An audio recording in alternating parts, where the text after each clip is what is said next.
나는 하나님의 형상이에요. 나는 하나님의 형상이에요. 나는 그리스도의 후사예요. 나는 그리스도의 후사예요. 나는 빛의 망대예요. 나는 빛의 망대예요. 우리 믿음의 고백하겠습니다. 주는 그리스도시요 살아계신 하나님의 아들이시다. 자, 선생님이 지금 매번 얘기하는데 이 고백은 누구한테 하는 거라 그랬어요? 하나님. 그리고 누구한테 선포하는 거라 그랬어요? 네, 땅을 보고 하늘을 보고 딴 생각하면서 하는 게 아니라고 했어요. 내 마음과 뜻과 힘을 다하여 하나님께 나의 진심의 고백을 드리는 거고, 사단에게 나의 신분 권세를 선포하는 거예요. 알겠어요? 랩런트들, 고백 그냥 손만 이렇게 한다고 고백하는 거 아니라고 했어요. 자, 오늘 주신 말씀 제목 보도록 하겠습니다. 그리스도인의 삶. 따라해보세요. 그리스도인의 삶이에요. 먼저 말씀 읽어보도록 할게요. 너는 진리의 말씀을 옳게 분별하며 부끄러울 것이 없는 일꾼으로 인정된 자로 자신을 하나님 앞에 드리기를 힘쓰라. 디모데후서 2장 15절 말씀이에요. 참 그리스도인이라 함은 여기 말씀에 다 나왔어요. 어떤 것이 그리스도인의 삶이냐? 자, 세상에는요, 사람들이 하나님을 알지 못해 자기의 뜻과 생각과 마음대로 심지어 법으로 만들어서 그것이 맞다 지키며 살아가고 있어요. 이번 주 임성한 선교사님이 나오셔서 미국에 관하여 우리에게 말씀해 주셨지요. 미국은 선진국이에요. 돈도 많고 힘도 크고 그래서 세계에서 정말 강대한 나라지요. 하지만 이러한 미국에 하나님의 법을 알지 못해, 하나님을 알지 못해 자기들이 정한 법이 있다고 했어요. 어떤 법이요? 남자가 남자를 사랑할 수 있고요, 여자가 여자를 사랑할 수 있대요. 이거 맞아요? 하나님께서는 태초에 자기 형상 곧 하나님의 형상대로 사람을 만들되 무엇으로 구분하여 만드셨지요? 남자와 여자로 구분하여 만드셨어요. 그 이유는 남자와 여자가 서로 하나님 안에서 돕는 배필, 하나님의 동역자가 되어 하나님이 창조하신 에덴 모든 만물을 다스리고 정복하라 하셨어요. 그리고 너희가 하나 되어 생육하고 번성하라 하였지요. 그러니 생육하고 번성할 수 있는 비밀은 남자와 여자가 하나 되어 서로의 돕는 배필이 되어 하나님의 언약 속에서 언약의 여정을 걸어갈 때 생육하고 번성할 수 있는 거예요. 남자와 남자가 결혼한다 하면 아이를 낳을 수 있을까요? 여자와 여자가 결혼하여 아이를 낳을 수 있을까요? 생육하고 번성할 수 없어요. 말씀에서 벗어난 거예요. 하지만 세상에서는 무엇을 가지고 남자와 남자가, 여자와 여자가 서로 사랑할 수 있다 하느냐? 모든 국민은 인간으로서의 존엄과 가치를 가지고 있고 행복을 추구할 권리를 가진다. 국가는 개인이 가지는 불가침의 기본적 인권을 확인하고 이를 보장할 의무를 가진다. 이것이 헌법, 나라의 법에 있어요. 무엇을 인정한대요? 행복을 추구할 권리를 가진대요. 이것을 나라가 인정한대요. 그러니 나는요, 남자와 남자를 사랑하는 게 행복해요 라고 하면 그걸 인정해 줄 수 있는 거예요. 그걸 인정 안 하면 어떻게 되느냐? 인권을 지켜주지 못하는 것이 된대요. 이렇게 하나님을 알지 못하면요, 이상한 법을 만들어서 그게 맞다 하고 지킬 수 있는 권리를 주는 거예요. 그러니 우리는 이 법을 지켜야 되겠지만 법을 알기 이전에 먼저 알아야 될 게 있어요. 하나님의 법을 알아야 돼요. 그럼 하나님은 뭐라 하셨는지를 알 수 있어야 돼요. 하나님께서는 뭐라 하셨느냐? 너희는 유대인이나 헬라인이나 종이나 자유인이나 남자나 여자나 다 그리스도 예수 안에서 하나이니라 라고 했어요. 모든 권리가 평등하고 존중되어질 수 있는 건 어디 안에서요? 그리스도 예수 안에서예요. 하나님의 법 안에서예요. 하지만 이것을 알지 못하면 우리는 우리의 생각, 우리의 마음의 법을 따라 이렇게 법을 만들어 지키라 해요. 그러니 우리는 먼저 무엇을 알아야 돼요? 진리의 말씀으로 옳게 분별할 수 있어야 돼요. 이것이 그리스도인이라 하는 거예요. 세상에서는 아직 공중권세 잡은 자를 따라 불순종 아들들 가운데에서 역사하는 영 아래에서 이런 세상 법을 따라 살고 있어요. 그러면 우리 렘넌트들은 무엇을 가장 먼저 알아야 하냐? 세상의 참 진리는 오직 하나님의 말씀밖에 없어요. 사람의 말은요, 하루의 말 다르고 지윤이의 말 다르고 예진이의 말 다를 수 있어요. 100사람에게 물어보면 100사람의 말이 다 다를 수 있어요. 이것은 진리가 아니에요. 진리는 달라지고 변하는 게 아니에요. 어제나 오늘이나 내일이나 동일한 것을 진리라 하는 거예요. 그러니 우리에게 진리는 어제나 오늘이나 내일이나 오로지 동일하신 분, 하나님의 말씀만이 참 진리예요. 그러니 오늘도 우리는 예배 속에서 참 진리 대신 하나님의 말씀을 듣고 배우고 가르침을 받는 거예요.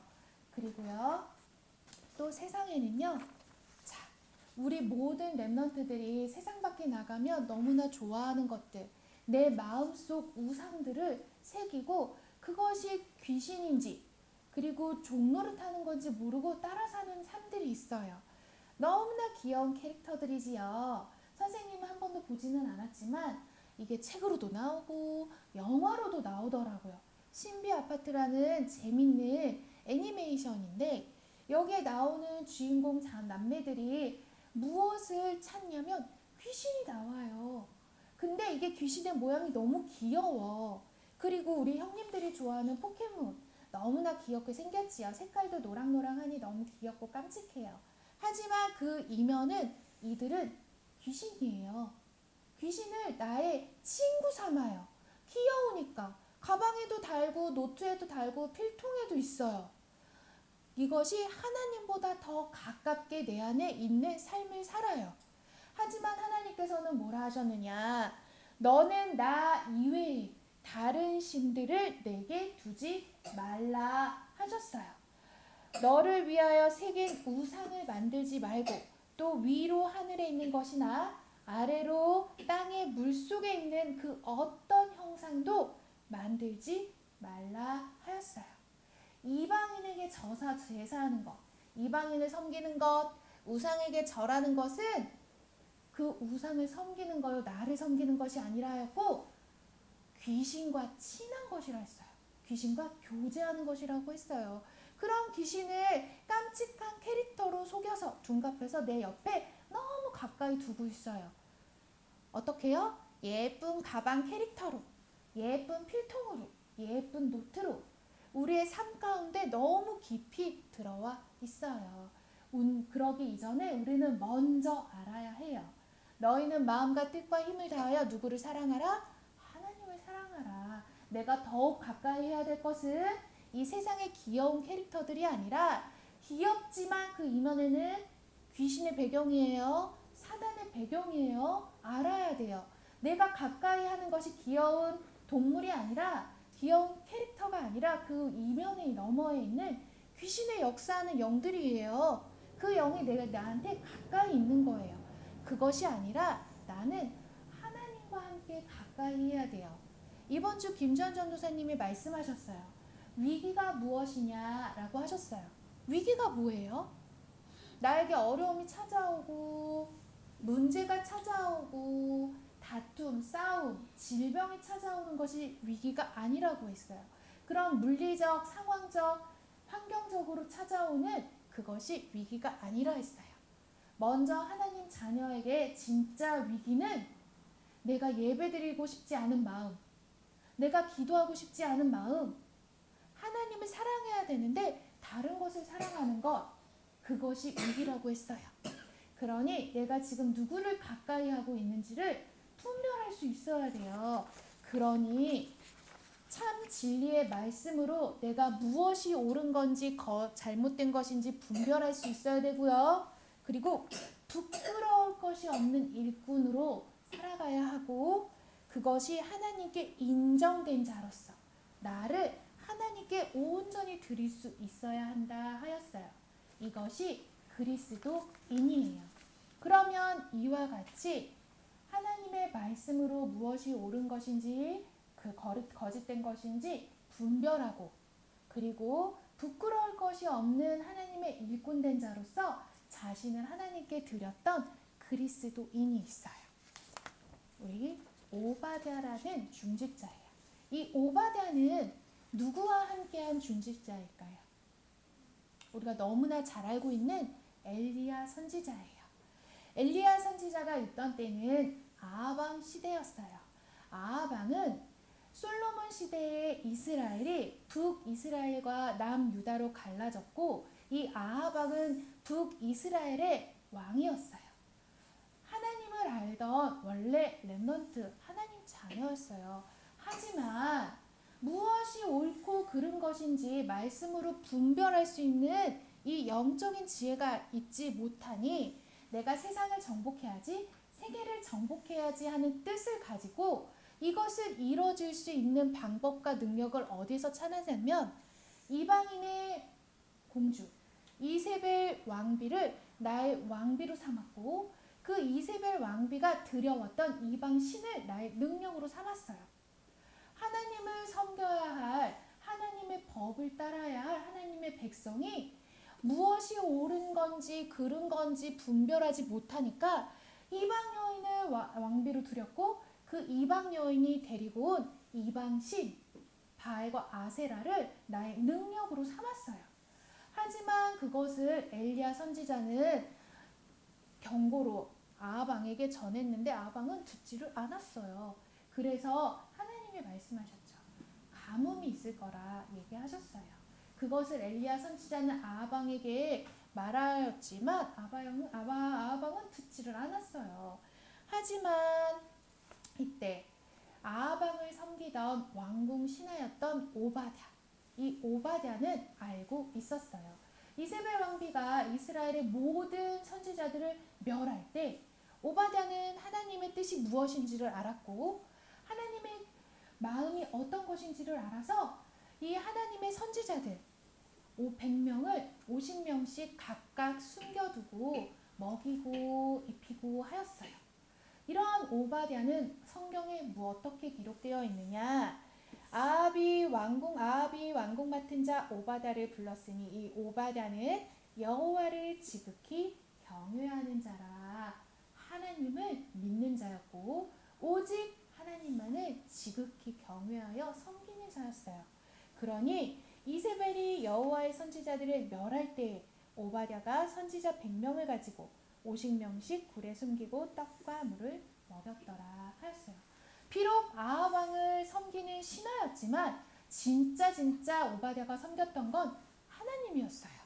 그러니 이세벨 왕비가 선지자들을 죽이는 것을 알았던 오바댜는 이 선지자들을 내가 보호하고 숨기면 어떻게 되는지도 알았을 거예요. 하지만 그것보다 하나님을 더 지극히 경외했던 오바댜는 그 위험과 두려움 앞에서도 이 선지자들을 숨겨서 미래를 준비하는 일을 할 수 있었던 거예요. 그랬던 오바댜를 엘리야가 불렀어요. 언제냐? 아합 왕이 엘리야의 말을 들었지만 잘 듣지 않았어요. 근데 진짜 가뭄이 찾아왔거든요. 그래서 이 위기를 해결하고자 오바댜와 아합 왕이 너는 이쪽으로 가고 나는 이쪽으로 갈 테니 물이 있는 곳을 찾아보자 하였거든요. 그렇게 가던 중에 오바댜를 누가 불렀어요? 엘리야 선지자가 불렀어요. 그리고 말했어요. 아합 왕에게 가서 내가 여기 있다 말해라 하였어요. 근데 오바댜는 알고 있었거든요. 엘리야를 말하면 엘리야 선지자도 죽을 뿐만이 아니라 이 엘리야의 말을 전하는 나도 죽임을 당할 것을 알고 있었거든요. 그러니 잠깐 두려워 갈등하는 순간이 찾아왔어요. 하지만 오바댜는 누구를 지극히 경외하는 자예요? 하나님을 지극히 경외하는 자였어요. 지금 내 앞에 찾아왔던 이 위기, 누구의 말을 따를 것인지, 어떤 것을 따라야 될 것인지 잠깐 내 마음이 두려워할 수 있어요. 그 위기가 찾아올 수 있어요. 하지만 무엇이 옳은 길인지를 내가 분별할 수 있는 그것이 오바댜에게는 있었어요.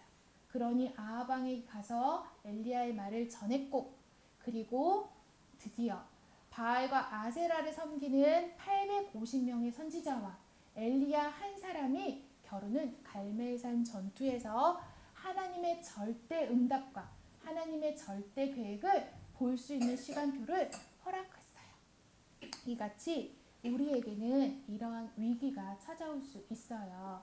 하지만 하나님의 말씀으로 무엇이 옳고 그른 것인지를 알았고, 그리고 하나님께 부끄러울 것이 없는 인정된 일꾼으로서 내가 무엇을 해야 될지를 알았던 오바댜는 나 자신을 들여 하나님의 일에 올인했어요. 무엇이 되기로 했어요? 이때 아하방에게 가서 이 말씀을 전달하는 건 내 목숨이 위협받는 일일 수 있겠지만 나는 엘리야의 제자가 되기로 하였어요. 그리고 그 엘리야의 말을 전달했어요. 죽음의 위기 앞에 오바댜는 이와 같이 위기 속으로 들어가는, 문제 속으로 들어가는 하나님께 부끄럽지 않은 인정된 일꾼으로서의 일을 했어요. 이것이 그리스도인의 삶이에요. 우리도 이와 같은 그리스도인의 삶을 살아야겠지요. 하지만 이것은 하루 이틀 내가 지금 마음을 굳게 먹는다고 되어지는 것이 아니에요. 어떻게 하면 그리스도인의 삶으로 오바댜와 같이 문제와 위기, 죽음의 위기 속의 앞에서도 내가 담대히 무엇이 옳은 것인지를 분별하여 하나님께 나를 드릴 수 있는 헌신을 할 수 있는지, 그것은 여기에 있다고 했어요. 그리스도인이 가져야 할 세 가지의 삶이 있어요. 이 속에서 나는 부끄럽지 않은 하나님께 인정받을 일꾼으로서 나 자신을 하나님 나라 일에 담대히 드릴 수 있다 하였어요. 첫 번째는 기도를 누리는 삶이라고 하였어요. 내 안에 망대를 세우는 거예요. 선교사님이 말씀하셨어요. 캄캄함이 어둠이 짙은 바다 가운데 등대가 없다고 생각해봐라. 어떨 것 같아요? 배에 탄 사람들이 어떨 것 같아요? 어둠이 짙게 깔린 바다에 빛을 비춰주는 등대가 없다. 어떨 것 같아요? 그래서 이 어둠, 흑암, 혼돈, 공허가 가득한 이 어두운 세상 가운데는 무엇이 필요해요? 빛이 필요해요. 그러니 나에게도 매일매일 이 빛의 망대를 세우는 기도 누림의 삶이 필요해요. 내 안에 늘 하나님의 성삼위 하나님의 능력으로 빛으로 가득한 이 망대 세우는 것, 이게 매일매일 나에게 삶 가운데 누려질 때 오바댜와 같이 문제가 와도 그 문제 빠지는 것이 아니라 그 문제를 피하여 도망가는 것이 아니라 들어갈 수 있다 하였어요. 또요, 매일매일 말씀 누림의 삶을 살 때 그리스도인의 삶을 살 수 있다 하였어요. 매일매일 우리는 하나님의 말씀을 듣지요. 예배 속에서 말씀을 드려요. 하지만 그 말씀을 누리는 거는 달라요. 말씀은 누구나 들을 수 있어요. 하지만 말씀을 누리는 삶은 달라요. 다 누릴 수 있는 것이 아니에요. 말씀 누림은 어떻게 할 수 있느냐? 오늘 말씀에 그 말씀을 이면 계약으로 삼을 때 이 말씀의 누림의 삶을 살 수 있다 하였어요.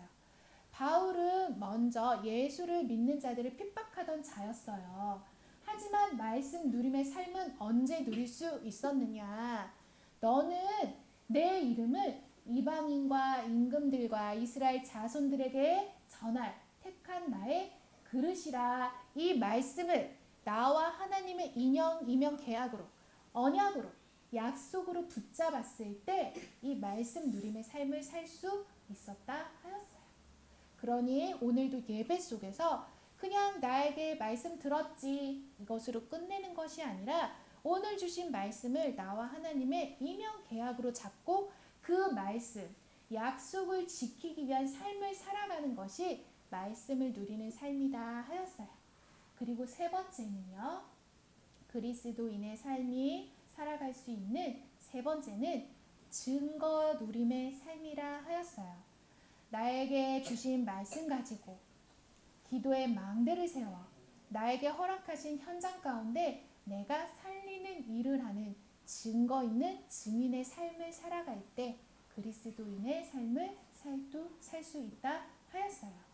이 기도 시스템과 말씀 누림의 삶을 통해 나를 살리고 그것을 살아난 나를 통해 살리는 현장 가운데 하나님의 능력을 증거할 때 그 현장에 있는 사람으로부터 우와, 너는 진짜 하나님이 함께 하시는 자구나.